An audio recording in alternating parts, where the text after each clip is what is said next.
नमस्कार, स्वागत है आपका 9 PM में। मैं हूं सनी गंगासागर आपके साथ में। बुलेटिन की शुरुआत करेंगे इस वक्त आ रही बड़ी खबर से।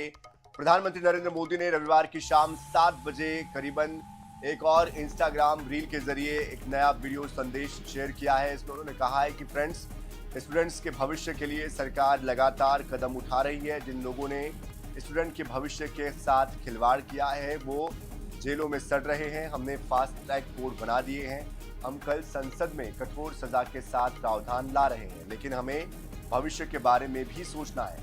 हमारी परीक्षा सिस्टम विश्वस्त हो, इसमें सबसे ज्यादा टेक्नोलॉजी का इस्तेमाल होना चाहिए। नंदन नीलेकनी जी के नेतृत्व में एक हाई पावर टास्क फोर्स बनाने का निर्णय लिया गया है जो एग्जामिनेशन रिफॉर्म की तरफ फोकस करेगा। पीएम ने क्या कहा है वो भी आपको सुनवाते हैं। फ्रेंड्स, विद्यार्थियों के भविष्य के लिए भारत सरकार लगातार अनेकविध कदम उठा रही है। जिन लोगों ने विद्यार्थियों के भविष्य के साथ खिलवाड़ किया वे जेलों में सड़ रहे हैं। हमने फास्ट ट्रैक कोर्ट बना चुके हैं। हम कल पार्लियामेंट के अंदर भी कठोर कानूनों के प्रावधान के साथ नया कानून बनाने की दिशा में भी आगे बढ़ रहे हैं। लेकिन हमें भविष्य के लिए सोचना है। हमारी परीक्षा पद्धति विश्वस्त हो, हमारी परीक्षा पद्धति ट्रांसपेरेंट हो, हमारी परीक्षा पद्धति में सबसे ज्यादा अब टेक्नोलॉजी का उपयोग हो।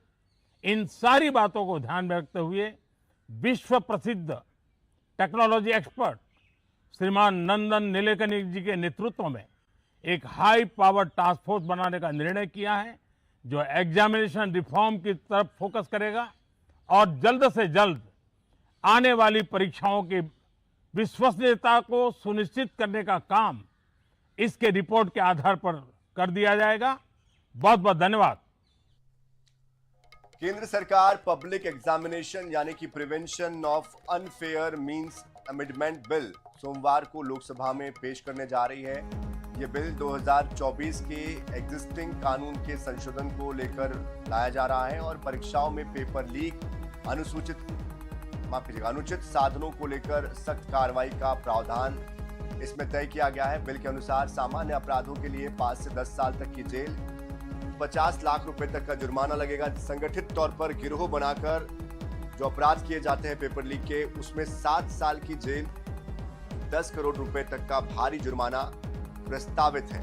ये बदलाव हुआ है इसमें। और हर राज्य में फास्ट ट्रैक कोर्ट स्थापित करने को लेकर तय हुआ है कि हर राज्य में फास्ट ट्रैक कोर्ट होगा। 3 महीने के अंदर ये पूरी कार्रवाई कंप्लीट की जाएगी। स्पेशल टास्क फोर्स गठित करने के प्रावधान भी इसमें शामिल है, यानी कि SIT। ये बिल हालिया नीट और अन्य परीक्षाओं में हुए पेपर लीक घोटालों के बाद, छात्रों के आंदोलन और पीएम मोदी के आश्वासन के बाद लाया जा रहा है। इसका उद्देश्य परीक्षा प्रक्रिया को पारदर्शी बनाना, निष्पक्ष और सुरक्षित बनाना है। ये बिल पास होने के बाद परीक्षा आयोजक एजेंसियों और राज्य सरकारों पर भी जवाबदेही बढ़ाएगा।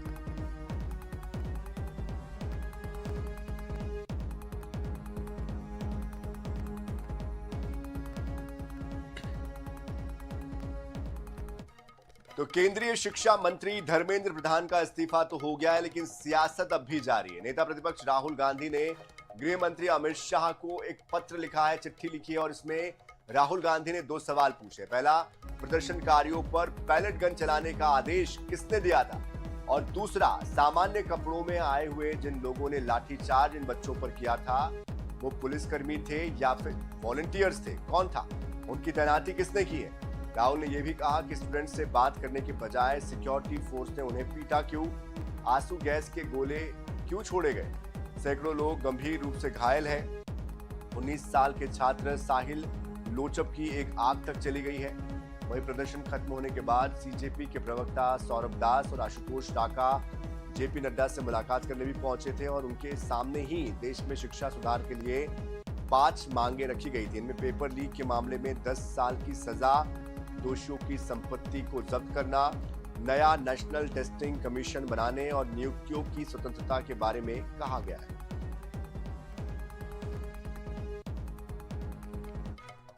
इधर छत्तीसगढ़ में भी पेपर लीक मामलों को लेकर विरोध तेज हो चुका है। राजधानी रायपुर के अंबेडकर चौक पर विभिन्न संयुक्त संगठनों ने युवाओं के साथ मिलकर जोरदार प्रदर्शन किया है। बड़ी संख्या में शामिल युवाओं ने पेपर लीक की निष्पक्ष जांच, दोषियों पर कड़ी से कड़ी कार्रवाई, भर्ती परीक्षाओं में पारदर्शिता की मांग उठाई। प्रदर्शन के बाद सभी संगठन राज्यपाल के नाम ज्ञापन सौंपने के लिए रवाना हुए। कानून व्यवस्था बनाए रखने के लिए मौके पर भारी पुलिस बल की तैनाती की गई। इस पूरे प्रदर्शन के दौरान पुलिस स्थिति पर नजर बनाए हुए थी। शांतिपूर्ण ढंग से ये कार्यक्रम संपन्न हुआ। पूरे देश में एक प्रोटेस्ट हो रहा है और वो प्रोटेस्ट कहीं खत्म हो चुका है तो कहीं अभी भी चल रहा है। राजधानी रायपुर की तस्वीर है जहां अंबेडकर चौक पे जो प्रदर्शन है वो अब भी चल रहा है। कई संयुक्त संगठनों की तरफ से ये जो प्रदर्शन है वो किया जा रहा है। बड़ी संख्या में जो जेनजी है वो यहाँ भीमराव अंबेडकर चौक पे जो है वो आकर खड़े हुए हैं और मांग कर रहे हैं। केंद्रीय शिक्षा मंत्री का तो इस्तीफा हो चुका है, लेकिन अब भी इनकी क्या मांगे हैं, क्या कुछ बचा हुआ है, ये हम इन्हीं से बात करेंगे। केंद्र मंत्री का तो हो गया इस्तीफा, लेकिन अभी भी आप लोग का प्रदर्शन जो है वो जारी है, क्या कुछ और मांगे? देखिए, रीनीट मामले में हमारी जो जगदलपुर की जो हरिका नायडू थी, उन्होंने आत्महत्या कर ली थी, उनके मुआवजे को लेकर हम राज्य सरकार से बात कर रहे हैं। साथ ही धर्मेंद्र प्रधान के इस्तीफे का समर्थन करने वाले गजेंद्र यादव जो छत्तीसगढ़ के शिक्षा मंत्री हैं, उनसे हमारी मांग है कि छत्तीसगढ़ में आत्मानंद स्कूलों की जर्जर हालत है, शिक्षकों की कमी है, शिक्षक भर्ती नहीं हो रही है, ना ही शिक्षा बजट कोई बड़ा बजट कर रहे हैं। इन सभी मांगों को लेके तो हम धर्मेंद्र प्रधान का जो समर्थन कर रहे थे गजेंद्र यादव, उनके भी इस्तीफे की मांग कर रहे हैं। साथ ही साथ हम छत्तीसगढ़ में एक कठोर कानून पेपर लीक मामले को लेके भी करेंगे। कहीं ना कहीं 12वीं पेपर लीक, हिंदी का पर्चा यहाँ लीक हुआ था, उसके बाद भी राज्य शासन किसी तरीके के आरोपी पे बड़ी कार्रवाई नहीं करी है। तो ये तमाम जो मांगे आज हमारी 3 सूत्रीय, हम राजभवन जाके ज्ञापन देने जा रहे हैं। जेनजियों का प्रदर्शन है और कई जेनजी जो है वो यहाँ पर आए हुए हैं प्रदर्शन करने के लिए। जो जेनजी है वो निकले हुए हैं राज्यपाल को ज्ञापन देने के लिए और राज्यपाल को ज्ञापन देने के बाद ये जो 4 से 5 दिनों से जो प्रदर्शन का दौर है इसे समाप्त किया जाएगा। कैमरामैन भूपेश जांगड़े के साथ मनीषा त्रिपाठी, INS 24/7 रायपुर।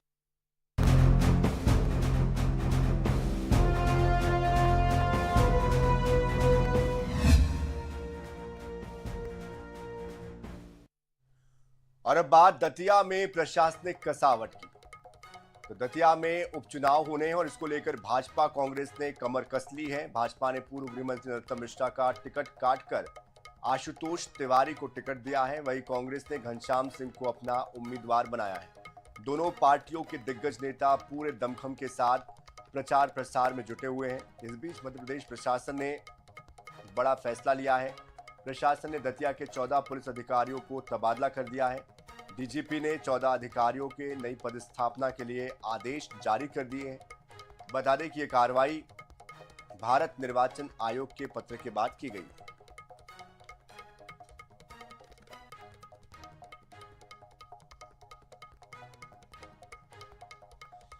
तो दतिया में 30 तारीख को मतदान होना है, 3 अगस्त को इसके नतीजे आएंगे, लेकिन उसके पहले प्रशासनिक फेरबदल हुआ है।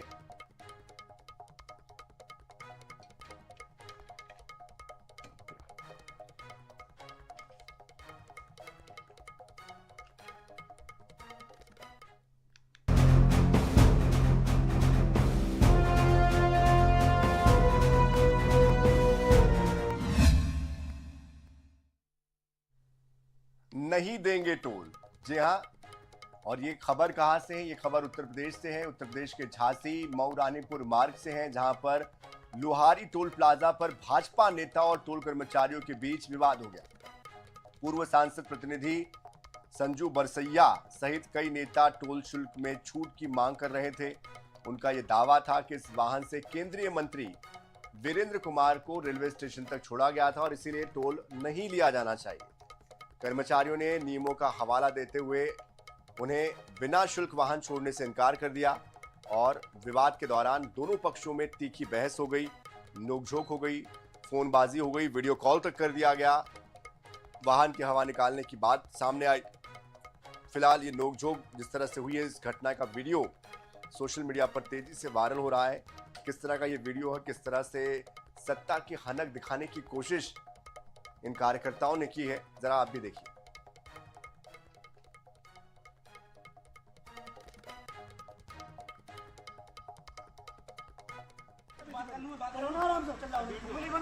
ले गाड़ी नहीं निकल निकाल ले नहीं निकल यही सब दिख रहा है गाड़ी नहीं निकलेगी नहीं निकालो ना तुम तुमसे कह रहे हो मत निकालो तुमसे कह रहे मत निकालो तुमसे कह रहे निकालो क्यों फिर चाहे बैठ रहे हो पर आराम से बात नहीं करने दे रहे हो कैसा तो आराम से बात करो आपका लड़का अच्छे से बात लड़का नहीं मैंने आप अच्छे से आप लड़का तभी से बात कर रहे हैं किसी को फिर की गाड़ी नहीं निकलने दे रहे हैं क्या हुई अपनी मंत्री को छोड़ के हम लोग गति मानते और ये लोग यहाँ पर बहुत कूदम मचा रहे हैं और गाली का मचा रहे हैं जे जाओ बोल रहा था ये होंगे केंद्रीय मंत्री कोई भी केंद्रीय मंत्री होगा अपने आप को मंत्री बता रहे हैं मैं नहीं बता रहा बता रहे हैं सबसे गाली स्टाफ से गाली दे रहे हैं सभी स्टाफ से गाली दे रहे हैं फिर से है ना अभी थोड़ी देर पहले मैनेजर अभी निवाड़ी सांसद अभी कीड़ा मकोड़ा समझते हैं मैं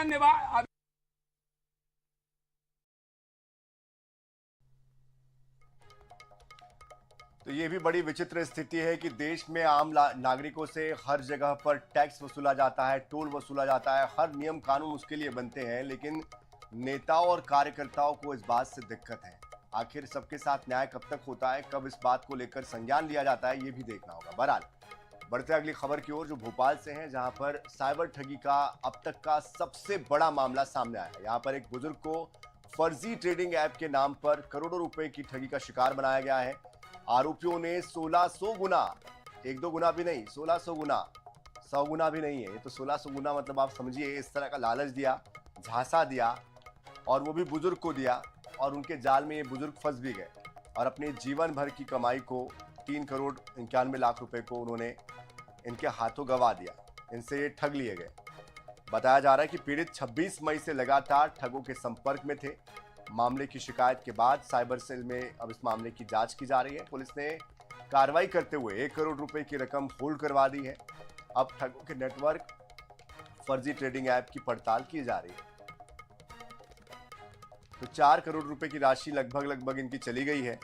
ऐसे बहुत से लोग हैं जो कि जल्द से जल्द पैसे कमाना चाहते हैं, शॉर्टकट अपनाते हैं या फिर इस तरह के ठगों के झांसे में आ जाते हैं।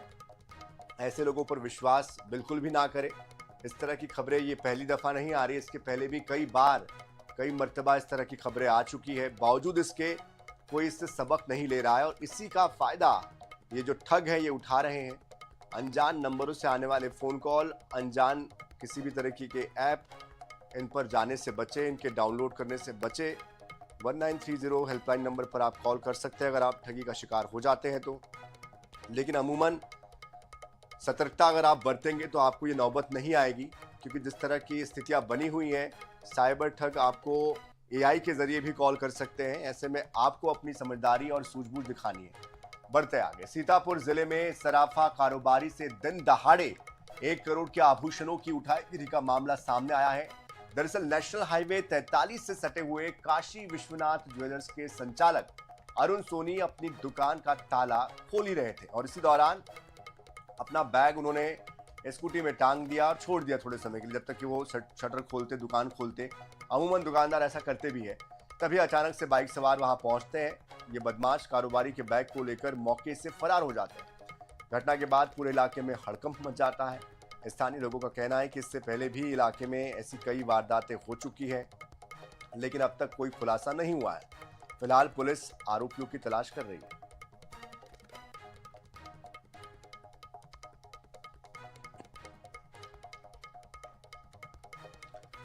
और अब बात जानलेवा मलेरिया की।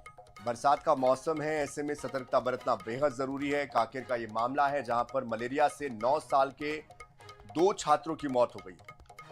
2 छात्रावास में 11 छात्रों के पॉजिटिव पाए जाने की खबर से हड़कंप मचा हुआ है। जिला प्रशासन ने स्वास्थ्य विभाग को सभी छात्रावासों में तत्काल प्रभाव से कैंप लगाने के निर्देश भी दिए। वहीं 2 मृत छात्रों में से एक मर्दापोटी छात्रावास का 4ठी कक्षा का छात्र है, जबकि मृतक छात्रा डोमा हर्रा की रहने वाली थी। मौत के बाद स्वास्थ्य अमले की छात्रावासों की जांच में मर्दापोटी और इरादाहा छात्रावास में 11 छात्र मलेरिया पॉजिटिव पाए गए। जानकारी के मुताबिक डोमा हर्रा में पहले 3 सगी बहनों की तेज बुखार की शिकायत के बाद जिला अस्पताल उनको लाया गया। यहाँ 9 साल के करीना विश्वकर्मा की 25 जुलाई को मौत हो गई। जबकि 2 बहनों का इलाज जारी है। इधर मर्दापोटी छात्रावास में भी कुछ छात्रों को सिर में दर्द की शिकायत के बाद उनका स्वास्थ्य परीक्षण किया गया। शुरुआत में 4 छात्र पॉजिटिव पाए गए। 9 साल का सुभाष उमेटी, तबीयत ज्यादा बिगड़ने पर उसे भी परिजन साथ लेकर गए। रविवार की सुबह तबीयत ज्यादा बिगड़ने पर छात्र को कांकेर लाया गया, जहां उसकी मौत हो गई। 3 साल से छात्रावास में मदिरा का कोई मामला नहीं आया है।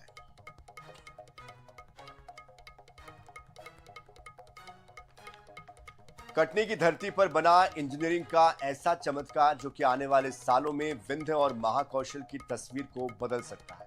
करीब 12 किलोमीटर लंबी देश की सबसे बड़ी ग्रेविटी फ्लो जल सुरंग बनकर तैयार है। मुख्यमंत्री डॉक्टर मोहन यादव ने खुद 120 फीट नीचे उतरकर इस ऐतिहासिक परियोजना का जायजा लिया और इस दौरान उन्होंने किसानों से भी अपील की कि वो अपनी जमीन ना बेचें। देखिए कटनी से हमारी ये खास रिपोर्ट।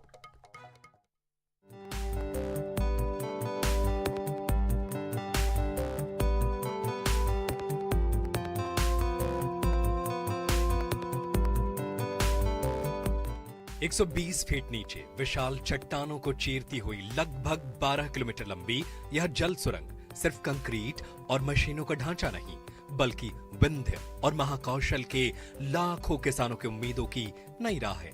कटनी के सलीमनाबाद में बनी ये सुरंग बरगी परियोजना के तहत नर्मदा का पानी बिना पंप के गुरुत्वाकर्षण के सहारे सोन नदी बेसिन तक पहुंचाएगी। इससे जबलपुर, कटनी, मैहर, सतना, रीवा और पन्ना के करीब 1450 गांवों की 2,45,000 हेक्टेयर कृषि भूमि को स्थायी सिंचाई मिलेगी। ये देश की सबसे लंबी ग्रेविटी फ्लो जल सुरंगों में से एक मानी जा रही है। लेकिन ये वाकई विज्ञान का नया चमत्कार हुआ कि नर्मदा जी अपने खंबात खाड़ी के परंपरागत क्षेत्र को छोड़ करके विंध्य की वैली में आज अपने प्रवास से सोन नदी के अंचल को भी हरा भरा करेंगे। यहाँ के किसानों को, यहाँ के व्यापारियों को, यहाँ के उद्योगपतियों को क्षेत्र के लिए एक नया वरदान मिलने वाला। और इस ऐतिहासिक उपलब्धि के लिए मैं पुनः हमारे भारत सरकार के माननीय प्रधानमंत्री नरेंद्र मोदी जी को धन्यवाद देना चाहूंगा। क्योंकि डिस्चार्ज से सतना के अंदर भी 1,04,970 हेक्टर, मैहर में 54,227 हेक्टर, कटनी जिले की 21,823 हेक्टर, रीवा जिले की 3,532 हेक्टर और पन्ना जिले की 448 हेक्टर। इस प्रकार से 1,85,000 हेक्टर कमांड एरिया में ये सिंचाई की सुविधा मिलेगी। सरकार का दावा है कि नर्मदा का पानी पहुंचने से इस इलाके में खेती की तस्वीर पूरी तरह बदल जाएगी। जहां आज किसान बारिश पर निर्भर हैं, वही भविष्य में साल भर खेती संभव होगी।